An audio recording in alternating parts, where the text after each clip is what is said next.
Hey, welcome back to the Second Chance Podcast. My name is Christian. My name is Evan. And we're so glad that you're here. Woo! Woo!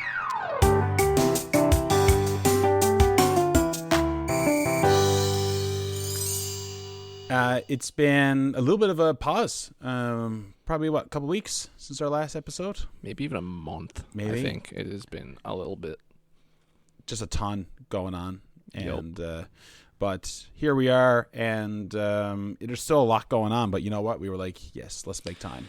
Yeah. For what matters most. So, little brief recap. Evan, do you want to give us a bit of a recap of the last episode? I will do my best. Okay. I know we went over promises, about how to keep promises, and some of the promises that were made that should not have been made in the first place.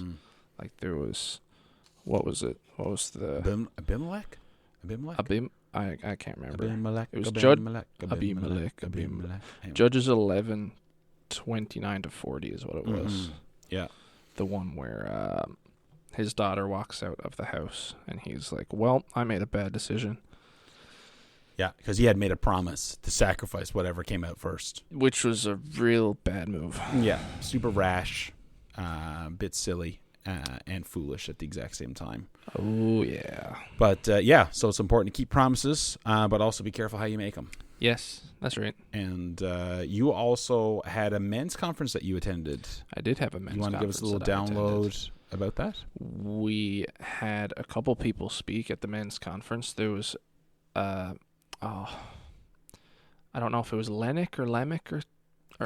Lamech? Yeah, Lamech, because when you told me that, I was like, what? Buddy from the Bible. Right. But okay. yeah. So there's a guy who's talking over Zoom, Lamech. He's very passionate about what he does, you can tell, even over Zoom. But it was great. Got to meet a lot of new people. Got to open up a bit to some people that I didn't think I would open up to. Just a lot of open doors. Nice. And it was fun. Sweet. Awesome. Indeed. And ribs and chicken. Oh, just ribs and chicken.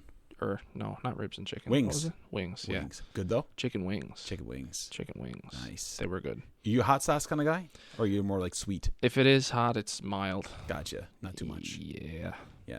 I just been locking and loading, getting as much schoolwork done as possible. It's that time of year where we just cram and get the last few weeks before summer break. So thank the Lord. Yes, Anyway, I'm super pumped. Almost there, bro. Yes. Almost there. I should mention as well, there was another guy at the men's conference, Peter. I don't want to leave him out. He did a really good message as well about Uriah and Caleb. Okay. About which was God's narrative or which was God's story or something like that. Oh. And he was like going between the two, and it was pretty cool because they both had like sort of a similar story where they were kind of done wrong, that they were just trying to do their best pretty much the whole time and were kind of screwed over a little bit. Interesting. Yeah. Okay. I don't know a whole lot about Caleb, but sure. I do know Uriah's story, and that was pretty... Yeah, Uriah definitely got the raw end of the stick. That was not cool, bro. Yeah. For those of you that don't know about Uriah was one of King David's mighty men. Yeah. And he had a beautiful wife named Bathsheba. While Uriah was out serving in the field, David saw Bathsheba bathing, then got with Bathsheba, then had Uriah sneakily murdered. Yeah. Anyway, it just got really, really messy super quick. And... But yeah, Caleb is interesting. I know a bit about Caleb, but only like that he was super devoted. He was super devoted, super loyal, I should say, to Moses and Joshua. And anyway, yeah. So today's episode. Yeah, what's happening today? Okay, so we have. As many of you that have been listening to us know, we do a segment every episode called Davikim. And Davikim is like in the middle. It's like randomness. Yep. And so we have these random topics. So we asked a few people. We got a couple of responses back.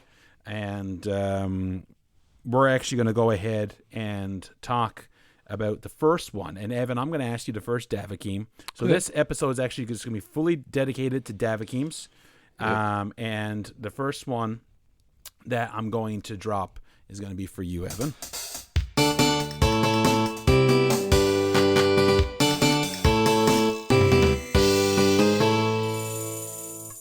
Okay. So this is from our loyal listener, Terran. He is one of the guys that stuck with us since the beginning. You're answering this too, by the way. Oh, yes. You're not dodging it. Oh, yeah. Okay. All right. Okay. Ready? So it's actually two. I think it's. I think you gave us two. Oh, okay. Yeah. First one. Well, I do remember this one definitely. Places to go in Newfoundland. Oh. Places to go in Newfoundland. Some of you listening may have never been to Newfoundland and Labrador. You may not even know where we're located. Some of you may know all too well. Yes. Some of you know too much. So, okay, places to go. It's actually really funny because I just had a random thought. Complete shout out. We're not taking over anyone else's show, but this used to be a thing with NTV, Places to Go with Sharon Snow. Oh, yeah. I forgot about that. Shout out to you, Sharon. Ooh, hi, Sharon. Hi, Sharon. You'll probably never listen, but that's okay. Okay, but places to go in Newfoundland. When you go somewhere, where do you go? What do you look for on this beautiful island? Because in particular, we're talking about Newfoundland. Yes, we got Labrador. I've been to Labrador, but I've never even been to Labrador. Okay. So if it was me, one thing that if I was someone who'd never been to Newfoundland before, the first thing that would intrigue me is the Tablelands. Have you ever heard of the Tablelands? I have. It's one of two places on Earth, I think, where you can reach the mantle, like the layer of Earth under the crust. So where exactly on the island is this? That's a good question. I can't remember the name of the place. Almost sounds like Gross Morin. Yeah, that's what it is. Okay. Gross Morin. Okay. Gotcha. Yep. I stayed there for about a week with Mom and one of my buddies, and it was pretty fun. It was cute. It was it was only a little small community, but there was places to stay, and we weren't like bored at all when we were there. You climb any of the mountains? We started climbing it the day that we left, and it was really gross out the day that we left. So we got up like maybe 25 feet. Oh, yeah. Nice. They have a sign there. Yep. No, they don't. I'm not going to say that. Okay. I'm not going to admit to a crime. Yeah, definitely don't. They just didn't want recorded. They didn't want you to take any rocks, but I took a little tiny rock. I'm sorry. You just so implicated yourself. It's fine. They're not going to ask for it back. Next, you know. I'll get a call tomorrow. Yeah, 100%. It's the way it would be. Yeah. So anywhere else that you'd go? So we got Gross Morin. For those of you that don't know where it's to, that's the west coast of Newfoundland, heading up towards the northern peninsula. Beautiful spot, one of the national parks. Yes. Where else would you go? Either you've been there or you want to go. What is it? Signal Hill is always nice. Sure. It's like smack in the middle of downtown. Yeah. Other than that, I don't get out a whole lot. Sure. So, yep. Other than just around where I live. Mm-hmm. What about you? I've been around a lot to the island. I've also been to Labrador, but I love, honestly, going out to the West Coast. I just love the West Coast, like Corner Brook. That's where my mom's family's from. Beautiful. So much to do out there, especially if you're an outdoorsy type person. There's beautiful walking places and all those wonderful things. And then going up towards the northern peninsula is almost like a adventure, we'll say, right? It's just such a different environment up there, and the scenery is beautiful.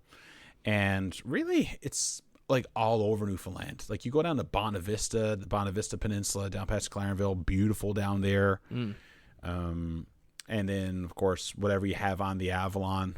Like we live in CBS, Conception Bay South, but there's, like you said, Signal Hill. There's just so many beautiful places around. It's quite unique because there's so much history for Newfoundland, Labrador. We were the only place in World War II in North America to actually be attacked which was on Bell Island when the German U-boat Yes. blew up the wharf on Bell Island. And so it's pretty neat. There's a ton of history. So if you like history, if you like exploring, this is the place to come. So please, Newfoundland Labrador Tourism, pick up this podcast and sponsor us. Right. I've never been like a history nut, but I've always been the type to like, if I go somewhere and see like a cannon, I'm like, whoa. Yeah. Someone used a cannon here. Well, you just think about it, right? Just, 5 kilometers from here out in Conception Bay, 2 submarines, one, each of them at different times in 1942, came in and just blew up ships right in the bay. Blew up 2 iron ore boats in early 1942 and came back again and did it again. And this was a different captain, different U-boat captain. Like, just crazy when you think about it. Like, actual action was happening 5 kilometers from the house, right? It's quite unique. Right on. So yeah, thanks for that, Davikim, Terran. Yeah. We appreciate that one. Kitty Vitty's nice as well, but the roads are really small. If you're going to drive down there, don't. Do. Yeah. Be very careful. But that's like Harbor Grace too, right? You go to Harbor Grace and some of the roads are super, super tight. Yeah. Okay, Evan, hit me up. Oh, okay. Wait, where did my thing go? I'm so prepared. I'm so professional. It's okay. Don't even worry about it. It's all right. I'm going to have a sip of water as we wait in this awkward silence. All right. It's not going to be awkward. It's fine because I have the Davikim right here. I promise you. So long as I can stall for another at least 10 seconds, then I'll just have the Davikim pulled up. But it is also from Terran. I'm not even progressing. I'm just speaking. I'll rip it off from memory. No, so I didn't say anything. I was just like letting you. Yeah. Okay. Yeah. Go ahead. How can certain video games affect your faith, do you think? Ooh. Yeah. Well, I know one of the games that he mentioned when he brought up this question was he's big into Assassin's Creed. Yes. And there's a lot of that. like history backed up behind that. And I was doing a little bit of research on it, not a whole lot, because I didn't play a lot of Assassin's Creed growing up, but they do have certain games where they like straight up talk about Jesus and Christianity, albeit not always in a good light, because that's not the sides that they were fighting for, but it's interesting. The first game, I remember playing that on Xbox 360. Yeah, an Xbox 360. I really enjoyed playing it. It was back in the Crusades, is when that one takes place. Yes. And so there's, heavy Christian elements in course. that. One of the things that, that they say at the beginning of that game is that, we represent, multi-faiths, right? So, there was Islam in there was Christianity in there. Yeah. And I think that the game overall, like the Assassin's Creed games, I've played Assassin's Creed 1, 2, 3. I never really got into Black Flag because I found personally that's where like they started getting like pretty vulgar. Like there was a lot of cursing and swearing going into the game, but it's pirates, but yet historically accurate too. Like people weren't dropping F-bombs in Jesus' name all the time back in that time period. Not that I certainly know of when I've been studying history. That's just more of a modern day take and spin on stuff. But anyway, that's a whole nother rabbit hole. But actually, let's go down a rabbit hole for a second. This is the episode to rabbit hole. So, prime example. In a lot of our shows, movies, video games, dialogue is often peppered with various curse words, right? Yep. And there's no, and like back in the World War II and all those things, especially World War II movies. Like I remember I really wanted to go see Fury years ago with Brad Pitt, the movie, and I didn't end up seeing it because it was just peppered with swearing. So, but that's my own personal take. Okay, that's just my own personal deal. So, because my mindset is if I don't use it, why am I just sitting down and just listening to it over and over and over? Yes, there's certain movies that I've seen that has some swearing in it, obviously, because it's hard not to see a movie with that in it these days. But I'm also not just constantly subjecting myself over and over. With that said, different series, for instance, Band of Brothers Pacific, Okay, so you ever watch Band of Brothers? Nope. Okay, so Band of Brothers, early 2000s, I think maybe late 90s, but definitely early 2000s. Amazing series. Follows a group of soldiers, World War II. Steven Spielberg does it, and Tom Hanks, I believe, was involved, but definitely Steven Spielberg. Okay. Anyway, they made a second Band of Brothers called the Pacific, okay? And that's where it follows an American group in the Pacific fighting against the Japanese. When the series was over and this random group was interviewing an actual U.S. veteran from that unit that show was based on.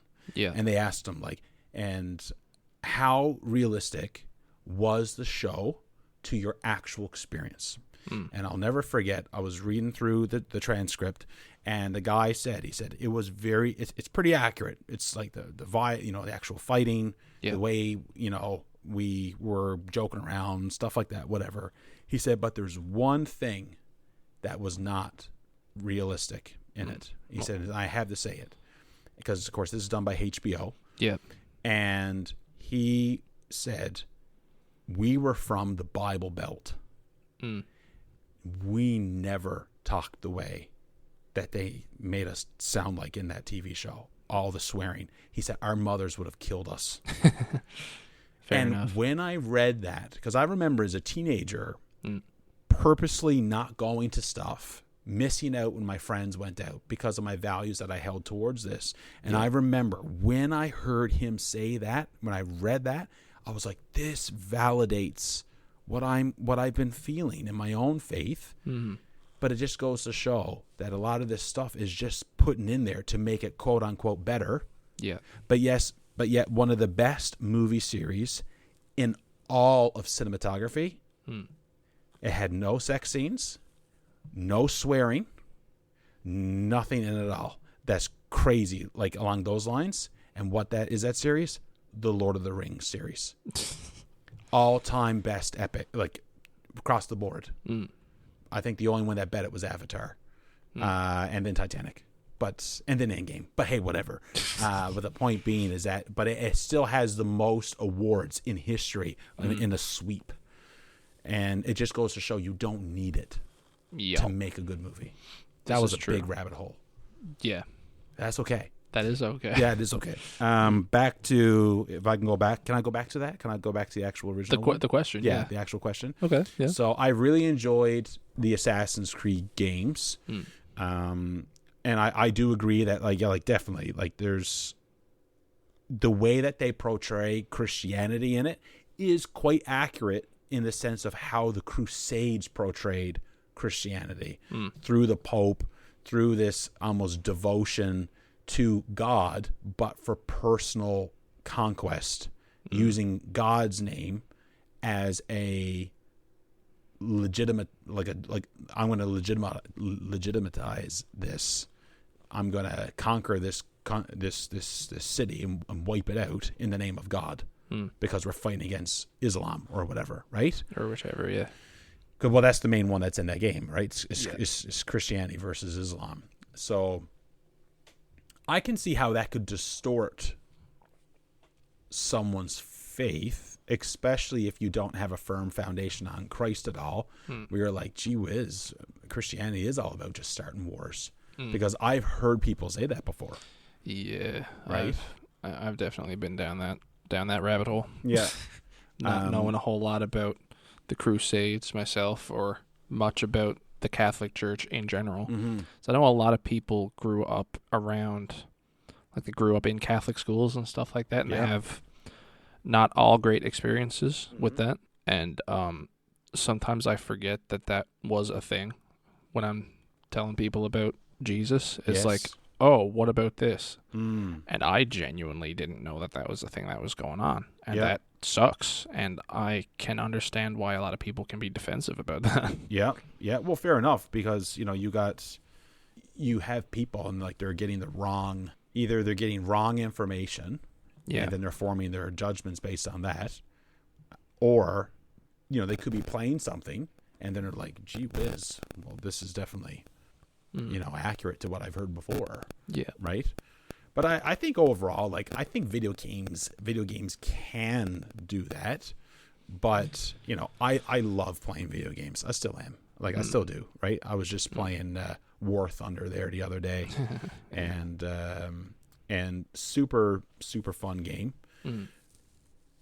But I think with anything, if you let something swallow up your time, that can even maybe distort your faith or maybe disrupt your faith. Yeah, for sure. What do you think? If you're using it and abusing it, of course, like if that's taking the place of your Bible reading time or your prayer time, or you find you're starting to form your personality around how you feel when you're playing the game, it can be a big thing. Yeah. Personally, for me, I actually don't play video games until I've spent time with the Lord. That's good. That's my own personal standard. Yeah, fair enough. And usually if I do play video games, it's probably and it doesn't come before like my family either. Like, at least I definitely try not to, I should say.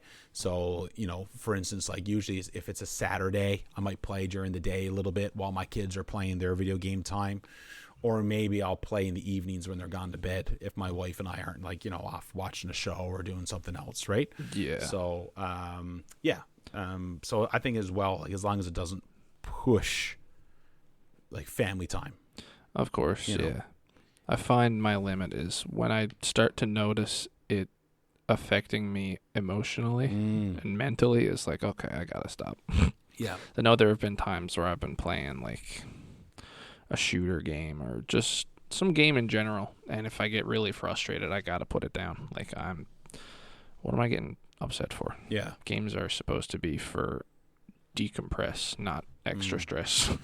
Which is interesting because I know for like when I've played World of Warships, right? Love World of Warships. I've been playing that since like 2017, I think it is. If I get frustrated or whatever, then if I lose and I really get frustrated, I just sign out. But I know that, of course, there's people on there, which I'm sure there's people in all gaming that can do this at times. We call them trolls, but people that just start unleashing in the voice chat or just because they're obviously frustrated. Yeah. But instead of just shutting her down, they can let you have it. You know what I mean? Yeah. And that also can distort things where, okay, I have a story. Oh no. Okay. It's actually really interesting. Oh, okay. I remember I was playing a World of Warships battle, and you can chat in that chat, no trouble in the match. There's like, I think it's 10 or 12 players per side, and your goal is to sink each other's ships. Anyway. Yep. I was playing once, and there was a guy that was saying something to me, and I remember I said something in the chat. I don't remember what it was, but I remember it wasn't nice. I'm not like, I said something rude to him.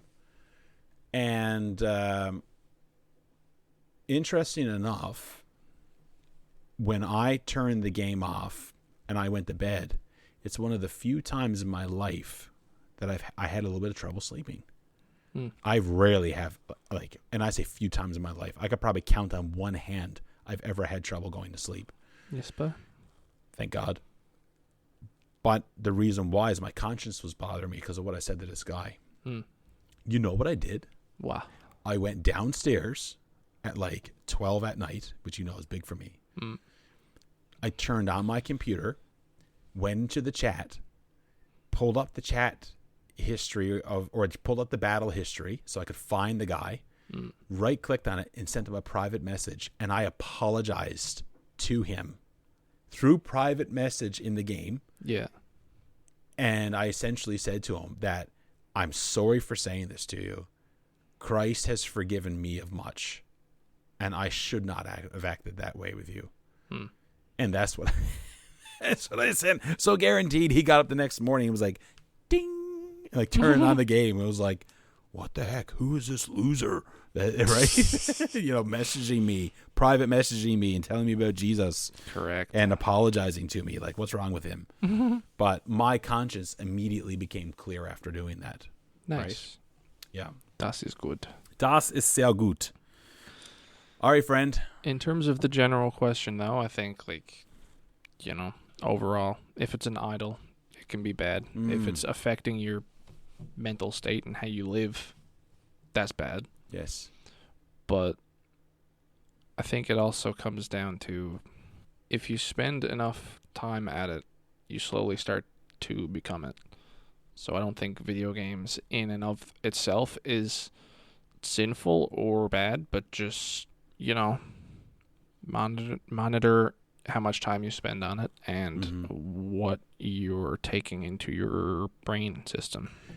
And that's important because I think you're right. Like the actual act of playing video games, all that stuff. Like, yeah, obviously, like that's not like you touched a video game, sinner. It's not like that. Right? Burn. It's not like that. But I also do believe that there's standards that as followers of Christ we need to have. Like, I should not be sitting down playing a video game that's like full of language, full of like sex stuff, full of all this other stuff. For me, that's what I think of, because what does it says in Scripture, about, whatever is true, whatever is holy, whatever is good. Yeah. This is what you should focus on, right? And I believe definitely, that, that's something that I like to keep that in fresh in my mind. For sure. All right, home dog. All right. I got a question coming for you. Go for it. Here we go. This one is from one of our youngest listeners. Okay. And she asks, would you rather own a poison dart frog as a pet or a black mamba? That's so specific. I don't know much about either of those. They're both poisonous, I can tell you that. I wouldn't. Can I say neither? Nope. No. No, you got to pick one and you got to justify it.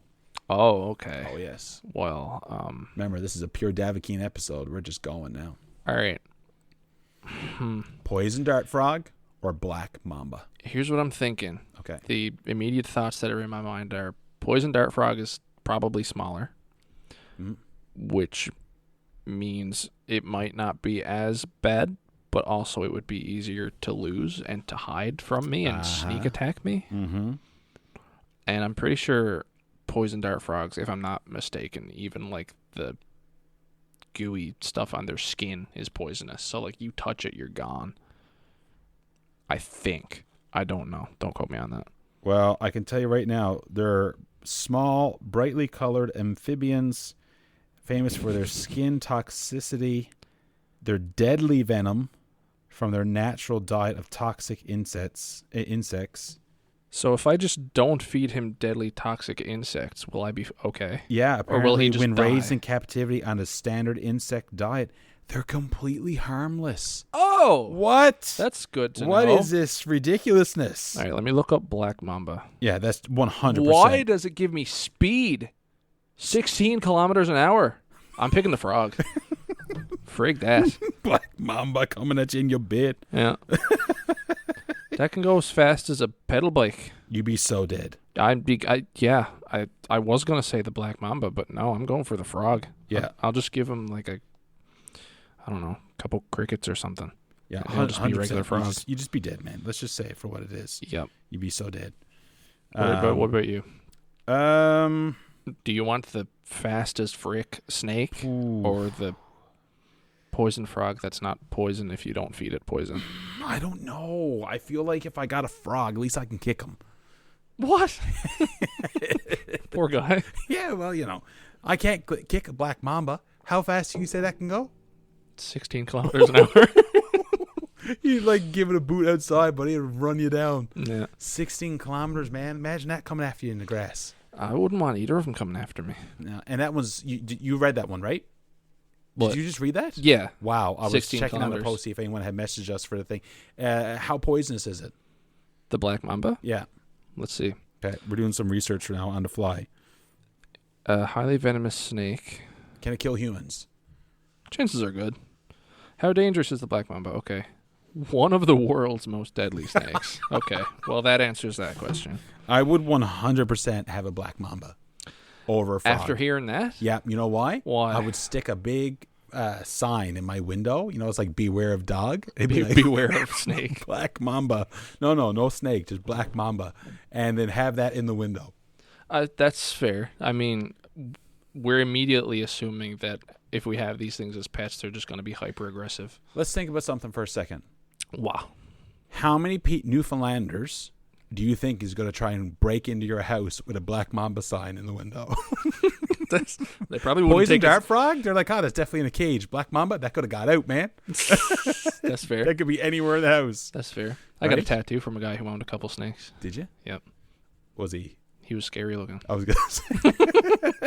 He was cool. We love you scary looking snake keeping people. Woo. Yeah, that would be, I don't know, man. Like, okay, let's keep going down this rabbit hole for a minute. Okay.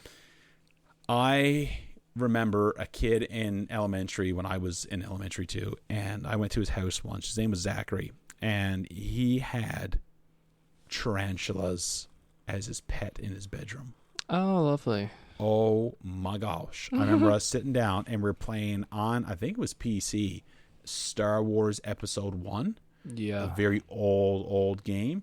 And I remember, bro, just looking over my shoulder every few minutes and just seeing this beady-eyed, 20 eyeball thing just staring at me with its prickly legs. And all I could think about was it getting out.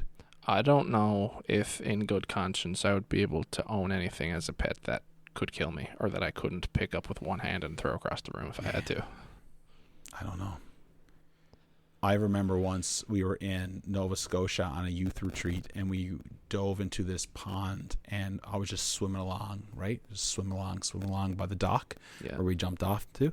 And then when I went down underwater, and when I came up, there was a gigantic spider, man. Like 2 sizes of like the top of my thumb, sat on the water just looking at me. Oh, yeah. Evan, I could have passed out.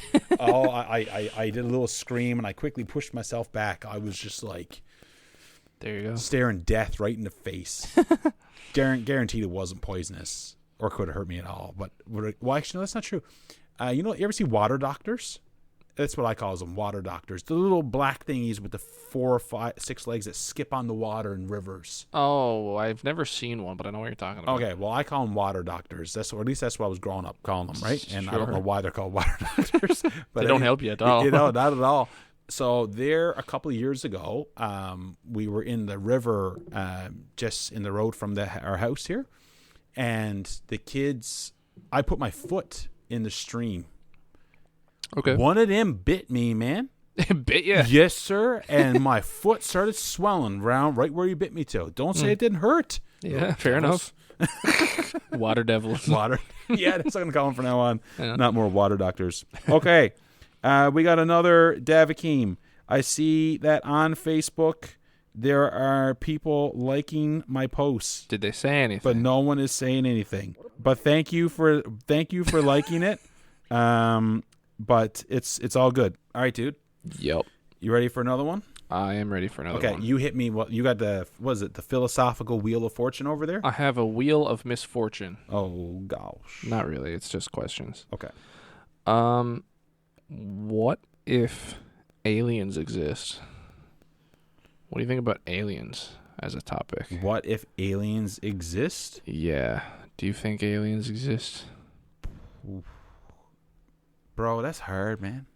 So the U.S. just released a bunch more UFO case stuff there the other day. I never even read it. I don't know. Okay, so here's the thing. I don't know, man. I think the quote unquote evidence that they came up with is a bit goofy. Yeah, I haven't even looked into any of it. No, I've seen a video of it one time. There's this guy, Jesus and Whatnot, I think is his tag on YouTube. Okay. And he did a video on some of the photo and video evidence, and he was just like calling it out for what it is. He said, "This is legit, just like someone waving around a flare in like black and white or something like that." Yeah. And after he called it out, it was like, "Oh yeah, that is all that is." Never mind. So I don't know. I don't think there's aliens. Nah. I don't think there's aliens. I could be wrong on that. I don't know why God would have such an intricate salvation creation plan for the earth if there was a whole nother civilization out there, That's fair. chilling out somewhere, I think it's cool to think about. Yeah, I don't know if I it's love cool Star to... Trek and Star Wars and, all that stuff. And, the idea of interplanet travel and, visiting strange new worlds. In terms of aliens existing, shaking the Christian faith or whatever, I think that's kind of stupid. Oh, yeah, no, I don't think Because, like, if it is, cool. If it's not, cool. Yeah. I don't really care. Yeah. Again, War of the Worlds, it scarred me. So I just hope they don't exist. Never want to talk about aliens again. No. How about you? How about me? Are you on the same page? Or do you... Wait, whoa. Okay. What? No, you're nodding your head. I'm confused. Do you believe in aliens? Oh, I don't know. Okay. It's just... I know there's been stuff like people have found like little traces of water on different planets and stuff like that, and they've called that life. Yes. But in terms of like big round green forehead beady-eyed buggers, I don't think so. On a totally separate note, but / not. Yeah. The fact that I watched one of the videos the other day of... So I hated E.T. What? I'm sorry. It's true. I remember as a little kid, E.T. coming on in the movie. My family were watching it, and I was in there for all of like 5 minutes when he started shaking the bushes underneath the house and like just outside like the patio scene. And I was like, "Oh, I'm done," and I just turned it off. I just left the room. I was just so scared, right? So anyway, with that, I decided not to watch it. Ever again? Never. No, I still to date I've never seen E.T. I'm gonna have to watch it. But anyway, one of the things with the E.T. actor, the kid, I watched on YouTube there the other day, the original take of where they were seeing if he was going to get the part or not. Yep. And they walk him through, and they're just like, okay, so we're going to come to your house. We're going to tell you that we're going to take him, and that you're most likely not going to get him back. And the acting by this little kid was ridiculously amazing. Nice. It's so cool. Anyway, I like it. Sweet. Okay, your turn. Yep. Ready? What's the question? Okay, here it comes. Favorite character in Lord of the Rings? Aren't there like 500 characters in Lord of the Rings? Well, sort of. You've only seen the Fellowship right now, so you can only really go with that. I guess Gandalf. Why? He reminds me of myself a little bit. He's kind of quiet. He's kind of goofy. He kind of just hangs out. Okay. He's very like the emotional support guy. 100%. Keeping people balanced. For sure. Leaves and shows up randomly. Yep. I do that a lot. So I affectionately call our good friend Gord Gandalf. And anytime I see him, church, whatever, people must think I'm half cracked. Like he walks into the room and I see him there, and sometimes like I'll call it a bit loud, and I'm like, Gandalf, right? And we'll always get a chuckle out of it. Yeah. And so we actually do Lord of the Rings movie night at my house, which you haven't taken part in yet, but you will. Okay. You're going to be initiated into the group. And so there's like 5 of us guys, and we've already watched them all. Not at the same time now, mind you, like not consecutively, but like, over a span of months. That'd be crazy. But we'll watch one movie, get Chinese, something like that. And anyway, we all have names. Oh? Yeah. Code names? Yeah, code names. Our pastor is Aragorn. Is he the sword guy? Yeah. Or whatever? Yeah. Then, of course, Gord's Gandalf. Of course. Naturally. One of our other buddies is Gimli. And the other one was Boromir. Was he the little dwarf? No, guy? Boromir was one that died. Oh. Poor guy. Wow, I'm laughing at that, but that's not. That's not. He doesn't show up to Lord of the Rings nights anymore, so we call him the guy that died. No, he does. He still comes out for the rest of the series. He was like, I died in the first one. But anyway, yeah, it's a good time. So my favorite in the movies, I would say, is Gandalf. Nice. But my favorite in the books is Sam. Cool. Sam is the backbone that keeps Frodo going. Sam was the second breakfast guy, wasn't he? No, that was Pippin. Oh. That was Pippin in the Fellowship, right? I don't remember who Sam is. Yeah, Sam is the one that was in the picture at Pastor Sheldon's message that was helping Frodo up on the screen. He says everyone needs a Sam in their life. Don't remember that. Okay, well anyway, yeah, that was there, and yes, because Pippin's there, and they're stopping. They're in this scene. They're stopping for food, and Aragorn turns around and is like, "Gentlemen, we must carry on." He's like, "Yeah, but we need breakfast." He's like, "You've already had one." He's like, "Yes, we've had one breakfast. What about second breakfast? But what about second breakfast?" And then Aragorn just turns around and walks away. And Mary's like, "I don't think he knows about second breakfast, Pip." He's like, "No? What about Levensees? Dinner? Supper?" "I don't think he knows about those too." And all of a sudden, Apple comes whipping over the thing, and Mary catches his hand, and Pippin looks up, and then whack, takes her one right in the head. Correct. Okay. So we've covered Poison Dart Frog. Can video games distort your faith? Yep. Can places to go in Newfoundland, Labrador? Lord of the Rings. That's pretty much all we have. I think that's all we have time for.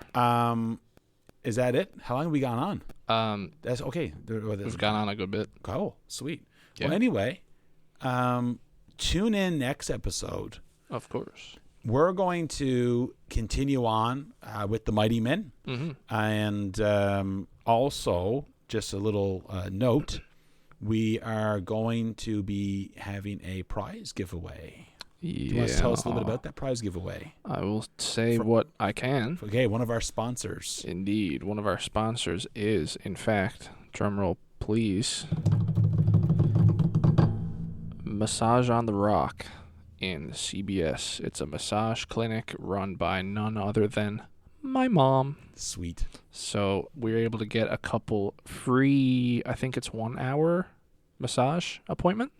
So we'll be giving away one of those to a very special listener. Mm-hmm. How do you enter, Christian? How do you enter for the giveaway? Yeah, so what we'll do is at a very specific time in the episode, we're going to drop like an Easter egg that has to do with that. Mm. And then you have to take that said Easter egg and you have to type it into our Facebook page. Yes. Under the comments and tag yourself. Or tag the blog. Is that, or tag? How do you do that? You just tag us? Or if you're commenting on the post, we'll see it. Yes. Anyways. Yeah, regardless. Yep. So just comment the Easter egg. Yep. You'll know it when you hear it. But the only way you're going to be able to get it is that if you're actually listening to our episode. Yes. Okay? So tune in for that one. You don't want to miss it. We're going with part 3 of the Mighty Men. You know, our goal as well is we're going to have a listener on the show soon. One of our listeners come in and we'll do an episode with them. Mm-hmm. And then, like I said, do this giveaway to a very special lucky listener. Indeed. And we are happy that you joined us on this special episode of Davikim. And one other thing to mention, to make it completely fair, when you type in to Facebook Messenger, okay, or onto our page, when you type that in and you write in what the Easter egg is, whoever writes it in, we're going to put you into a random spin wheel. And that way we can hit done, boom, Sweet. Pick someone randomly. So the only way you can enter is if you type it in under the comments under our Facebook post. Indeed. Okay? So that's the instructions. Yep. We'll rehash it out in a Facebook post later on. Yeah, we'll give you further instructions in there. Awesome. Sweet. That was good. That was good. Thank you guys for listening. Thank you all for your questions. Yes. And if you ever, we're not taking the post down, so we're always open to other Davikim questions. Davikim is not ending. It is still going to be a recurring thing on the podcast. That's right. Smack in the middle. So Yeah. if you do still have anything that you want to ask, do it. Feel free. Yeah, do it. It's there and takes you all of like just a couple seconds. That's right. And it helps us out at the show, gives us something to talk about. We just greatly appreciate your guys' support. Awesome. Peace. Later on.